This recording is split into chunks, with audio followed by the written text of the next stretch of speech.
right, here we go. Welcome to episode 57 of TGE, the podcast. Today we're going to be talking about 3 billboards outside Ebbing, Missouri, because we want to find out if the editing is Oscar-worthy. Because we were sort of wondering if it was, and why that movie that we were talking about did not get an Oscar nomination, which was Blade Runner 2049.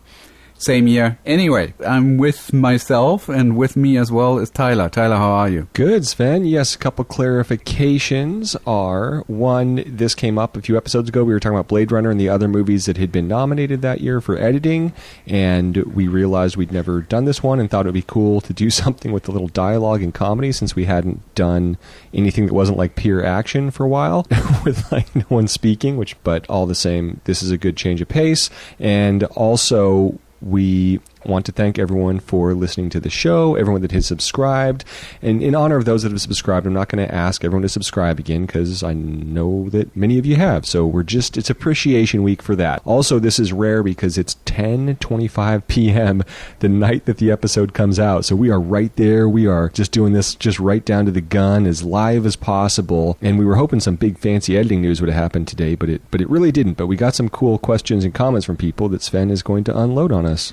Totally, let's do it. The first question actually I found on Reddit, and it was some random editing conversation, so it's not even directed to us, but I thought it was an interesting question. And here it goes. Does good editing even matter anymore? I keep seeing amateur filmmakers and other influencers' videos that have thousands, millions of views, yet their videos are terrible. Sometimes good cinematography, but the overall edit isn't even grad student material, with one shitty song and a montage of clips leading me to wonder, does good editing even matter nowadays, or is content king? Tyler, what do you think?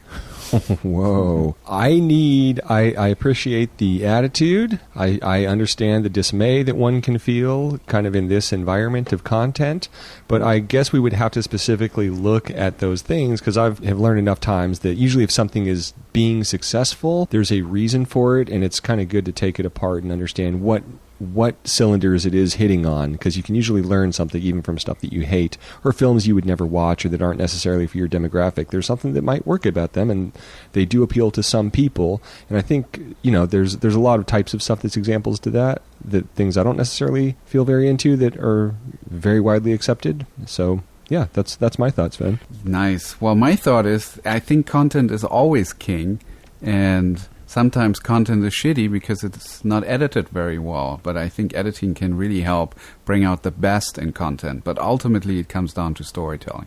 So if you have a story to tell that matters, that has stakes, that has drama, that engages an audience, it might work even if your camera work sucks or even if your editing is not great. If whatever you're presenting is authentic or it's connecting, that is, I think, the prime reason why stories work, and it's not the craft per se. So I think we're just sort of in this fortunate situation now that everybody gets to have a voice and gets to tell stories, and some of these storytellers are not very good craftsmen, but they still have really interesting stories to tell.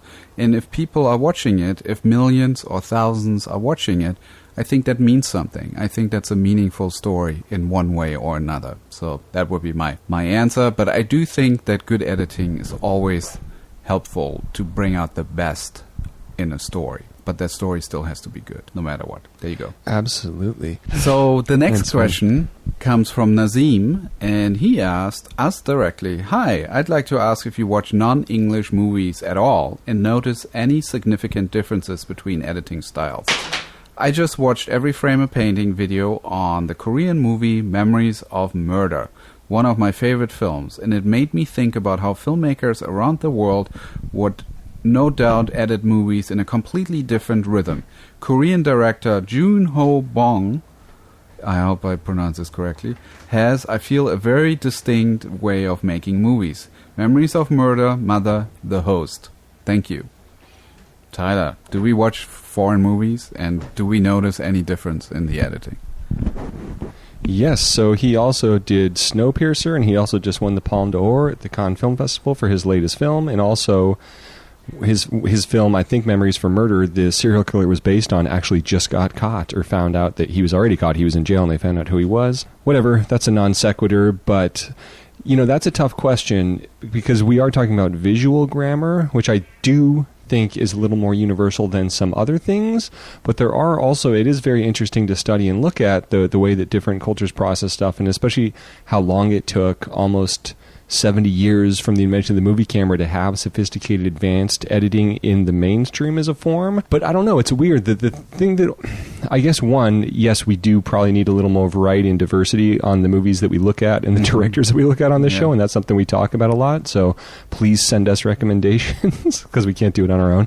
But no, send us recommendations. That's great, but more, and let's do one of his films next week maybe, Sven. I would love to do Snowpiercer, actually. I just saw that, and I thought it was great. Yeah. I really loved it. I mean, love it's that not movie. really a foreign movie per se, but I thought it was so entertaining. And I watched it with my daughter, and she is sort of the gold standard for if something is boring, she'll immediately rebel, and she watched it through, and she had a good time. Awesome. Yeah, that movie's amazing. That's as foreign as we get. No, I mean, we've done several foreign films. We've done Wong Kar-wai, we've done Kurosawa. Yeah. We've done foreign stuff on this show, okay? Cut us a break, man. Subscribe, all right? Yeah. And you'll know. But in the mood for love. More importantly, the thing that really jumps out to me in that regard is you're not just watching the movie in terms of the editing, you're also, in my case, for every international film, watching the subtitles. That's true as Sven for almost every international film. So that kind of does change the experience of the film, which I always think is very interesting. Like Woody Allen's popularity in France and other countries, is there a visual excitement added, by by reading the words or something like that? I don't know, but that's kind of one hurdle to think of in regards to that. But I don't know. I think it would take a deeper study in a way I've never really thought about or looked at films, or has never jumped out at me in a glaring way. I mean, obviously there's specific styles and periods. There's the French New Wave. There's, what the Russian filmmakers were doing in the 1920s. There's always amazing periods in film to look at in specific areas, but I don't know if there's like a specific solitary thing you can attribute to a different country's style.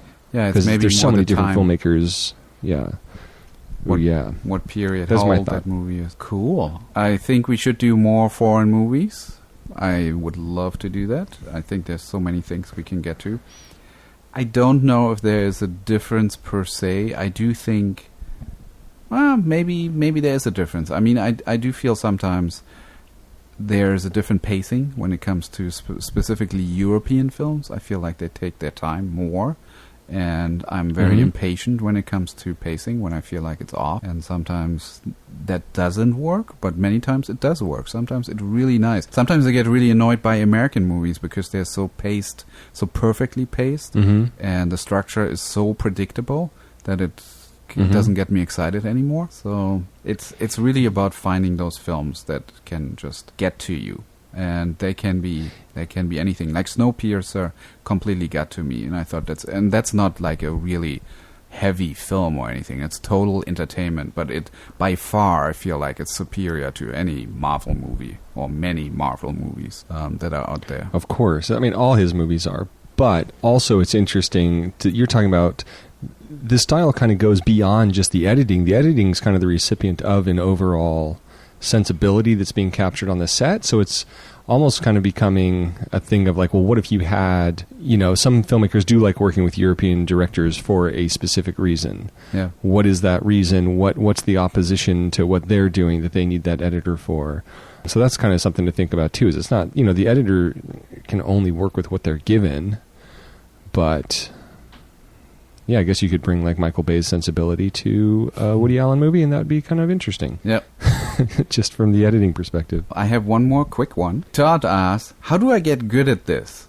I have stories to tell. How do you get good at editing, Tyler? I don't know, but I believe you have merchandise that can be purchased at the This Guy Edits store that has the answer. I agree. I think it has to do with you got to create, you got to build your craft, and you got to ship. Those are the three things you should do. Maybe not necessarily in that order, but build your craft, create, and ship.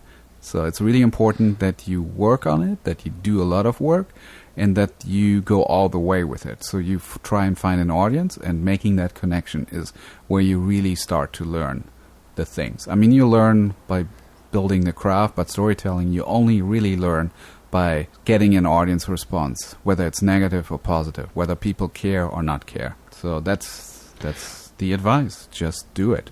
Yes. A lot. Very important to immerse yourself in it, and as the mug Sven gave David Wayne when we interviewed David Wayne, director of Wet Hot American Summer and all kinds of cool stuff, says, just edit. If you need a reminder, go onto that This Guy Edit store. I get nothing for this recommendation, but I get a lot. It holds fluid.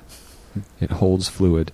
I wanted to introduce a concept. If anyone's interested, we want to have a feature on this show. We haven't come up with a title for it yet, but it's something like What My Software Did This Week, and it's a place for you to vent issues you've had with your specific editing software. We're not going to be prescriptive. We're not going to offer solutions to your issues. This is not a tech podcast unless there's a glaring thing that we have an immediate and quick answer for. It's more to just a place to post and vent your frustration or the issue you're running into so we can follow the evolution of software and also create a community place where you can reach out to each other and hopefully possibly solve each other's problems. So is that the best way to do it? Yeah, I think so. Tweet me at This Guy Edit. And we'll get the good once a week. We'll get a good one on the show. It'll be really interesting because I usually cannot help with any tech support, and I do get a lot of questions about frame rates, aspect ratio, compressions, and all that stuff, and I have no perfect answer ever. But it'll be interesting to look at the frustration or the things that are stopping you and how you troubleshoot them. The process of troubleshooting is really interesting. Ooh. Yes, send us a solution, how you overcome a problem. That could be very... Should we talk about the movie? Yes, so what is this week's film, 3 Billboards? Did you see it in theaters, Sven? I did not, no. I saw it on the TV. But I rewatched it today, and it's a really good movie. Flows nicely. The one thing I want to point out is that looking for clips, how often the clips say hilarious clip from the movie. And I remember the movie being very funny and people laughing a lot during it in the theater.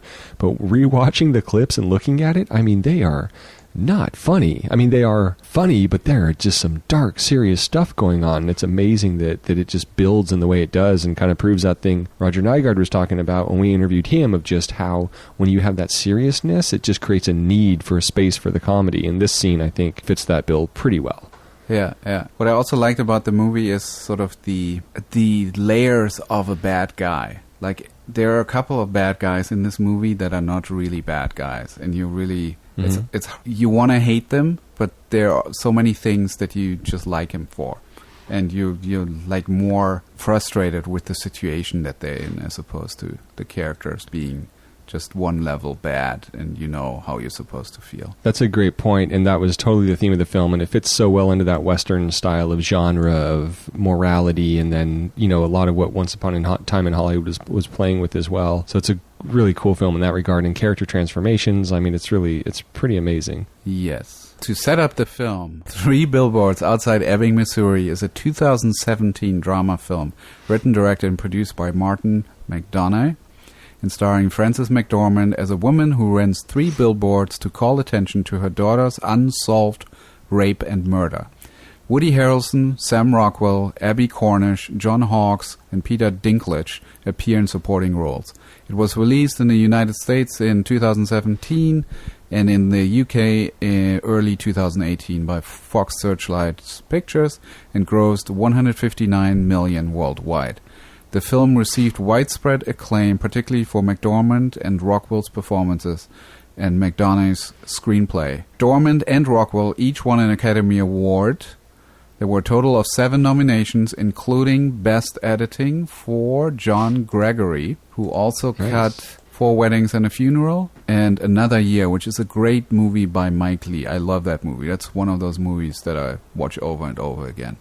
British guy. So, and they also won, McDonough, the director, won a Golden Globe Award and a BAFTA Award for his original screenplay. He actually won an Oscar for a short prior to that. So it's not, I mean, this is a director, British guy, who basically did a short, maybe a feature, and then this. Well, and well-known British playwright as well preceding that. Yeah. We are doing the scene where Frances McDormand is confronting Sam Sam Rockwell's buffoon character, buffoon police officer, played with, of course, a lot of nuance and heart by Rockwell, and she's upset because Denise has been arrested. And there's also been a big scene where Sam Rockwell's mom has been kind of coaching him how to push back and not be such a pushover to her and to take control of the situation. And this is a great conflict scene, ultimately maybe winning the argument, but also losing it at the same time. Yep.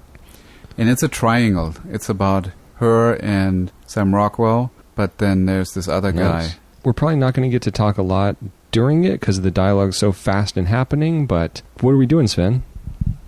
What we usually do in this podcast is we look at an actual scene, because we don't just want to talk in general terms. We'd like to look at some details, ask some interesting questions about it. Oftentimes we get those questions wrong, but the fact that we're asking them really opens our eyes and trains our professional ability, so to say, as storytellers, and see, what matters? Why were these choices made? And maybe we know why they were made once we start thinking about it. A lot of those things that just sort of happen and it just sort of washes over you and you feel something, you may be not really aware of what's going on. This is the kind of stuff we want to look at a specific scene. And the way we do it is there's a link available to a clip that is on YouTube. And the link will be in the podcast description, and you can watch along with us. And then if you don't, that's no problem. We'll walk you through it. We'll go back and then look at some specific edits and shots and stuff. Awesome. All right, we're about to start. We're outside. It's an over-the-shoulder tracking shot behind Frances McDormand as she enters the police department. And here we go. At 3, 2, 1, click. This kind of weirdly mirrors the shot of him later when he goes on his rampage. Yeah, she is inside. We're seeing his POV of her. Cut to him, cut to the third guy, And don't you come in here. You? which is the desk sergeant. No. You. Get over here. All right. What? Don't, Dixon! What? You do not allow a member of the public to call you a fuckhead in this station house. That's what I'm doing. I'm taking care of it in my own way, actually. Get out of my ass. Mrs. Hayes, have a seat. What is it I can do for you? Where's Denise Watson? Denise Watson's in the clinic. On what charge? Okay, now we're in tighter shots. We were kind of wide for most of this, but now we're in these medium close-ups. When's the bail hearing? I asked the judge not to give her bail on account of her previous marijuana violations. He's sitting, leaning back, Fucking prick. feet on the desk. Now he gets up. His chair sort of awkwardly falls over, but not. Oh, a fucking prick in his own station. He gets into her face. Or anywhere, actually. Over the shoulder, it's real close. And Mama been coaching you? Back and forth. No. My mama doesn't do that. He moves away his Take him POV, down. gets into his OTS. She Big guy, walks out the door. Yeah, I know I did. Back to the desk sergeant. He puts like a peanut, throws it in the air, tries to catch it with his mouth, and it fails. So it's a fascinating scene because everything on paper, he's more or less winning the argument. He succeeds in his goal. He takes control in his way. Obviously, he gets beat up throughout it and made fun of and ultimately kind of loses in terms of dignity. But the physicality of the way he handles it is just what really highlights that he's just losing that whole time, and it's really amazing. And then just throwing the peanut up and missing it at the end, it's like that was like his big moment of being a hero. And and one other thing I would point out that's really funny, so it's just an example of how strongly like the visual can add to the subtext of what's going on, of what's being said, and the way it's performed. Of course, like the actors bring so much to it, but I just looked at the behind the scenes still at this moment at 103, and they're actually like literally belly to belly, I feel like. Yeah. And I wouldn't have really known it, and it looks really funny and goofy, but it's totally tonally different when the close-ups are really intense. And you can see here at 113, she actually belly bumps him back, proving how close together they are. But there was actually a choice, I feel like, made to kind of go around that really bold choice that was made in the shooting, which is interesting with the editing. Like they took a big comedic thing out of it that might have kind of deflated the intensity of the scene a lot. Yeah. Belly bumps him or kicks him in the balls a little bit. For me, it was like, oh, Yeah, you don't know. she like kind of need him there. I think that might be a little beyond what she would get away with, is kneeing him in the ball. Not full on, just a Who little. knows? Like just She's- telling him that she's not intimidated. But yeah, it could She be either could. or. Also, we need to do the editing scene from Hail Caesar that she's in. Where Oh, she yeah. plays the editor, Yeah. just for the future. Since we're already in amazing. that All right. area here, like if we look at 57-ish, when he gets up in the wide shot and his chair falls over, that's really funny. It doesn't quite fall over. You think it's going to tip, Right. and then it sort of gets back, but it Mhm. makes it for a really awkward get-up for him, where he's supposed to be intimidating. It's not. He almost tumbles. But then it's interesting how we cut from this wide shot to this close over the shoulder, because in the wide shot at 59 he kind of just slowly moves towards her, lifts his right arm towards her face, but then on the cut the motion is completely different. Like he enters frame so much more rapidly in there and goes right into her face, and it still works even Right. though these are two completely different performances. It's so compressed that it feels Yes. like it's almost like a little attack, like he goes from slow to fast into her face. Yeah, and then you see the completion of the hand coming up in the shot at 101, True. which is interesting. So they were able to kind of cheat it with like a couple pieces to kind of add that suddenness and aggressiveness to it. And again, hide what really happens in the wide shot, which is how close they are. Yep, that's cool. Well, I had something at the beginning. It's really at 05 when she enters outside, how we cut to the interior. It's a nice, simple example, and we do this all the time in editing, not a big deal, but it works so well here, is the compression of time. So she's outside, she is crossing the street, she hasn't even gotten to the walkway yet. Sidewalk. The sidewalk. Mhm. But we cut to the door opening inside his POV, and it really throws the energy from her stomping across the street to opening the door and her coming into it. It really makes this moment that would have taken another 10 seconds for her to complete this movement and make it so much faster and so much more impactful to compress time here. That's a great call. Then this is going to be a little tricky. Like, you almost really have to watch the scene, but this triangle that we're seeing here between the three of them, it's Frances McDormand, and she wants to take it up At with what Sam time? Rockwell, and then there's a desk sergeant that's like disrupting this. He's always like, she shouldn't talk to you like this, and he's like, let me handle this, I got this. And the way that the scene is Right. covered is interesting. So she walks in, we're seeing her walking in the POV, this is 10 seconds in. We cut to him, he looks up, we're using this head turn of his, like as he looks up, as a cut point. But then we cut to the third guy interrupting, this is another medium shot. Then we cut to an over-the-shoulder wide shot of Sam's shoulder, and we see the two of them, Francis and the desk sergeant, argue. Mm-hmm. And then we're back into this, and then as she gets over to him, we're in a completely new shot, which is technically a wide shot, two-shot of the two of them, and the third guy is in the middle. We see his back, lighting is fairly dark on him, and he's sort of the dividing line between the two, and she's crossing it. Yeah. So visually, this is like their relationship is visually supported between those three. Yeah, and it's new setups to kind of establish the new beats of the scene, and new portions of the scene are always smart. Yeah, and then at 32, we're on an over-the-shoulder of the desk sergeant, who, by the way, is played by Selchko Ivanek, whatever. And Had to get that in, his name. I tried. I really tried. But that name is impossible to pronounce. So we boom down to Rockwell? Yeah, we boom down to Rockwell. Oh, by the way, I noticed he has a cookie in his hand and a cup of Yeah. coffee that I didn't even notice on his lap. Feet on the table. Yep. So he's playing it off cool. So interesting composition here, because it's a low angle on her looking up and a high angle on him. Not really high angle, sorry. It's like eye level with him. Mm-hmm. But the low angle makes her obviously be dominant. Right. Then he gets up. And it's funny. Yeah, go ahead. And it changes once he's in her face. That he actually has the higher angle, which is really interesting. Oh, interesting. Just barely, and she's pushing back against it. But that whole shape of it, like, is subconsciously part of it, which is cool. And it's so funny at the end that it's actually the piece of cookie he tries to toss into his mouth. Oh, that's what it is. It's not a peanut. It's not a peanut. And Sam Rockwell is just like a symphony conductor of body language, and there's so much he does, so much like thought and care goes into it.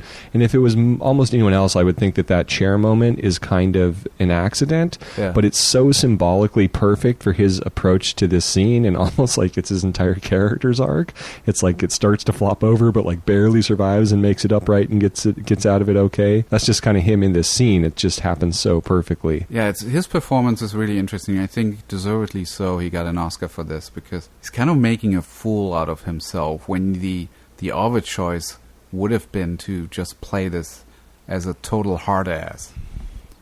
Like a racist hard ass cop that just doesn't take any shit.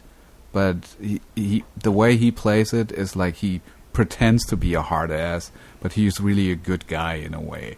Or it's like he's really struggling with this. It's like, oh, I know I'm supposed to not be a racist anymore. I'm trying to do the right thing most of the time, but then again, I have to protect my side. That's sort of his position. Makes for a really nuanced performance, I think. Right, and also just finding that sympathy so smartly, which you need for any character, even a bad guy, but that it comes around is good too. Yeah. It's a cool scene. Now the Very question cool. is, did they deserve an Oscar nomination? A nomination? At this point, after we've looked at it? Of course, sure, yes.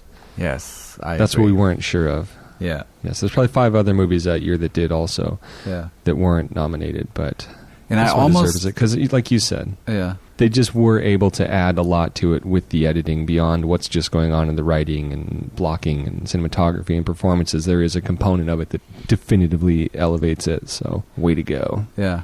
And I'm glad you picked this scene, actually, because there is some editing, because I was going to suggest a scene where there wasn't a single cut in it, which is when he walks up the stairs and beats up this one guy. Yeah. And I thought it was a great example of when not to cut, because that makes that whole moment so much stronger and so much more devastating. Mm-hmm. Well, we can do that next. Yeah. I mean, there won't be any cuts in there. It'll be just that. It'll be just authentically impactful. Is there anything else about this scene? It's fun, dude. You know, it's an interesting genre. There's a just great conflict throughout, beginning, middle, and end. Everything is so strong, and the comedy's kind of escalating throughout. It has a great button that's entirely physical at the end of it. It just symbolizes everything about it, and maybe it was in the writing, maybe it was in the performance. Who knows where that came from? But it's just a perfect example of how to do comedy with something that's just barely funny. Yeah, no, I mean, nothing to the scene. I remember, I haven't finished watching the movie today, but I vaguely remember that I loved the entire movie, but I wasn't quite happy with the ending. It felt very unresolved, which maybe is a good thing, because it's sort of, it's more real that way, in the fact that there isn't a real resolution to this problem that they're facing, but it felt a little unresolved to me. Yeah. Wait, what's unresolved? Not the scene. Oh, just of course. overall the movie. Yeah, I mean that's the whole. Well, the whole thing is it's kind of posing a question more than it is giving an answer, which I think is a little refreshing too. Yeah, refreshing yet unsatisfying. Maybe, I don't know. In time, maybe it's more satisfying. I feel satisfied by it, by the film. I don't think there's anything more you need to see. Someone getting their head blown off with a shotgun. Oh, that's what was so nice about Once Upon a Time in Hollywood, right? You get full resolution, redemption, full redemption. For different folks, man. Yeah. What about Inception, the other Leo movie? Right. It's I appreciate boldness, bold choices, and the story was over. True. Let us know what you think, which side you fall on with the ending of, maybe it's the 3 Billboards, maybe it was the editor's choice, maybe there's a whole other quarter of the movie and the editor just chopped it, and that's why they got, without anyone's approval, and that's why the nomination happened. But let us know your thoughts on either the film or the scene or anything, and we appreciate everyone listening. We appreciate the way the podcast is growing. If you like what you're hearing, tell a friend. If you don't, tell a friend. That's fine too. And to share comments, where do they go, Sven? They go to Twitter at ThisGuyEdits. And thank you to Critter for the music. And as Sven always says, happy editing. There's no sane zone. Put your head between the speakers. There's no sane zone. put your head between the speakers. Cool. Awesome. Done. 37 minutes. Boom. That was perfect. All right, I'll chop that up real quick. If you don't mind sending your files, obviously.